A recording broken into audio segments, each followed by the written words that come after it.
Vi vil fortælle om præteritum, og vi vil komme ind på følgende punkter. Forklare handling og forløb, bestemt tid, verber og eksempler. Vi bruger præteritum, når man skal fortælle, at noget er sket eller har indtruffet.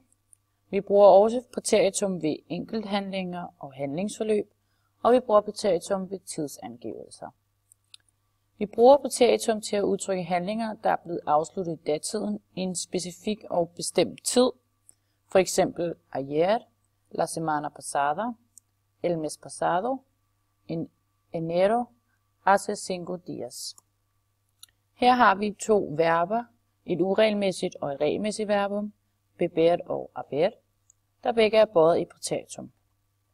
Bøjning for regelmæssige verber i præteritum er det, vi kan se, der er fremhævet under beber, i, iste, iu, imos, estes og ieron.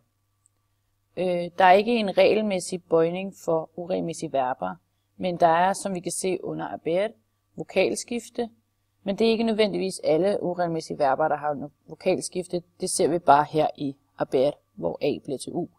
Ube, ubiste, ubo, ubimos, ubistes og ubieron. Her har vi nogle eksempler på præteritum, sætningseksempler, hvor vi gør brug af bestemt tid. Vi har et verbum og et objekt, som man kan se i første sætning. Ayer comí un bocadillo, hvor vi har bestemt tid.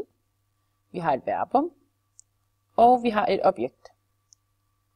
Og så har vi en tilsætning, hvor vi siger hace una semana estuve en una fiesta, som betyder i sidste uge var jeg til fest.